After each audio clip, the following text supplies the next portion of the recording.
I'm delighted to be joined for the first time in the 2017 TG4 All-Ireland Championship by Cliona O'Connor, our resident ladies Gaelic football expert.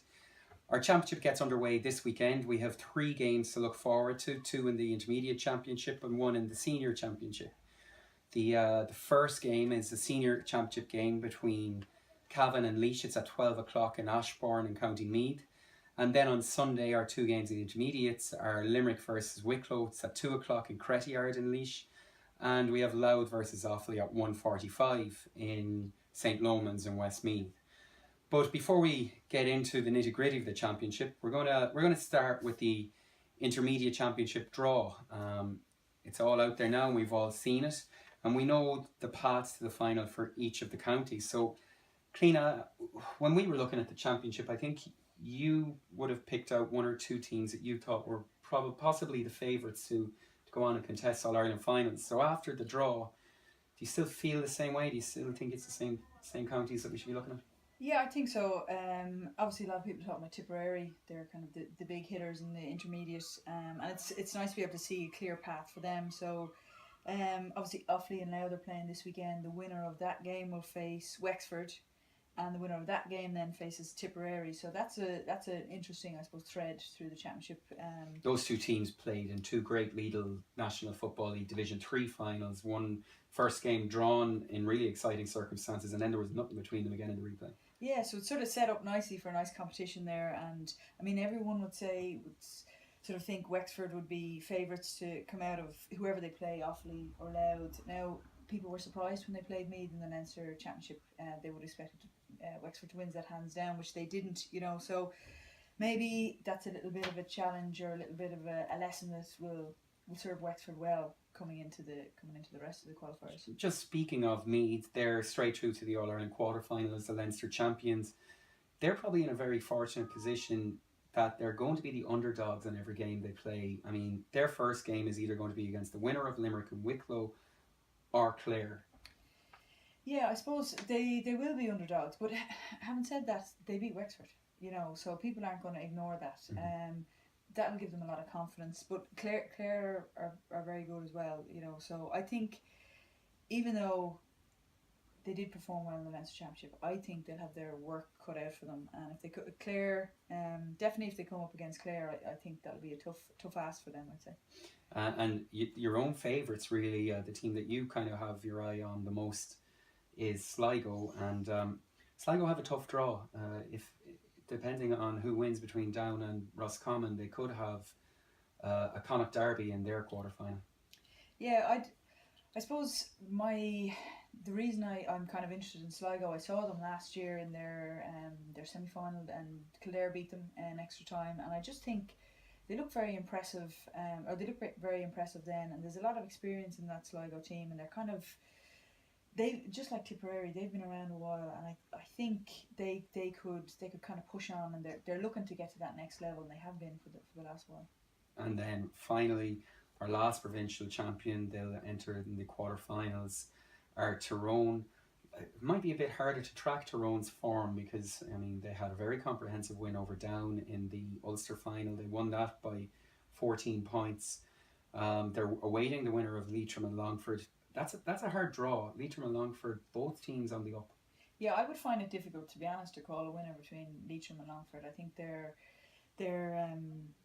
both got ability. They're both ambitious. They're good footballing counties. I know there's a lot of good stuff happening in Leitrim and the underage and all of that, and at minor level to try and push the level in the county. So I think that is a very tough one to call. I think Tyrone, they did have a good Ulster final, and there are again a lot of really good players in Tyrone, so I think they're definitely one to watch as well. Would it be fair to say we probably can't judge Tyrone until we see them in action again against the winner of that match? I think so. I think their Ulster final against Down, they did win it by 14 points, so it's hard to judge from that. We need to see them in a close competitive game to really see what's going on. So if we turn our attentions to the individual matches that we've got going on this weekend, and we're going to start with the Intermediate Championship. The first game on Sunday is at 1:45. It's Louth versus Offaly. They're two good teams. Both have experience of winning All Irelands in recent years. like that could be a great game. Yeah, I think it will. I think that, as you said, they're both experienced and they're both kind of well matched. From the Louth perspective, I mean, their big player is Paula Murray, who's we would presume she'll play a full forward. She's a previous junior player of the year when they won the All Ireland. So a lot of Louth's success kind of depends on how she performs and depends on how she's marked. So whoever's playing full back for Offaly, again, presuming she plays full forward, they're going to have a very big say in how the game goes, whether they can stay on top of her or not. That's going to be a key factor. It's interesting that you question whether where she will play.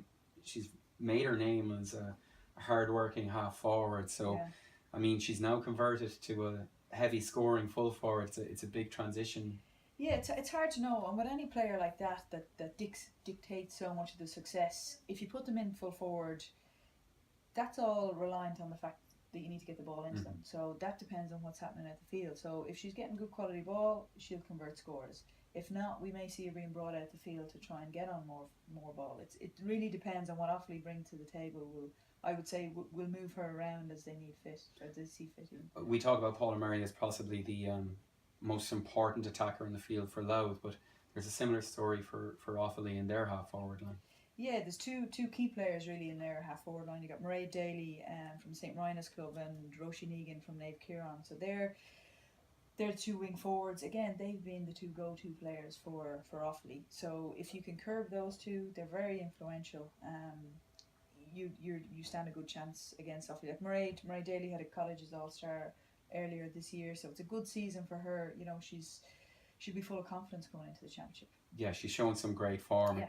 I would be expecting that to be possibly the game of the weekend. Yeah, I think so. I think it's evenly matched, and I think it could be good for spectators as well. So it's a good challenge. The second game on Sunday, it's in the Intermediate Championship, is Limerick versus Wicklow. It's at 2:00 in Crettyard. Wicklow reached the Division 4 final. Limerick didn't have their best campaign in Division 3. They're minus a few names that we would not always look out for. What are we expecting here? I think with Limerick, it's kind of hard to know. Like, they've had Dimton O'Brien for a long time. They've had, and she's been a fundamental piece of that Limerick team. Take that out, and I think they're trying to find their feet without her. I mean, she used to score at least 50 or 60% of their scores usually every game. So trying to rebalance the team after that will be a challenge, regardless of how good the other players are. And as you said, they came down from Division 3 to Division 4 in the Legal National League. So, yeah, they're kind of a team nearly on the way down, whereas Wicklow are on a team on the way up. So I'd say the momentum would be with Wicklow and the confidence would be with Wicklow at this point. Okay, so your predictions there, I think you're edging towards Wicklow. Yeah, I think Wicklow are better positioned coming into the qualifiers to sort of push on and be positive, I suppose. And then from Louth and Offaly. Louth and Offaly, I would say I would go with Louth, with thinking that Paula Murray will perform. If she performs, I think Louth will win the game. Yeah, you heard it here first. There's our predictions for the first two games in the TG4 Intermediate Championship. We'll have a senior video that you'll see shortly, so come back to the Ladies Football Facebook, Twitter and our social media in general, and you'll find Cliona's predictions for the first round of the Senior Championship.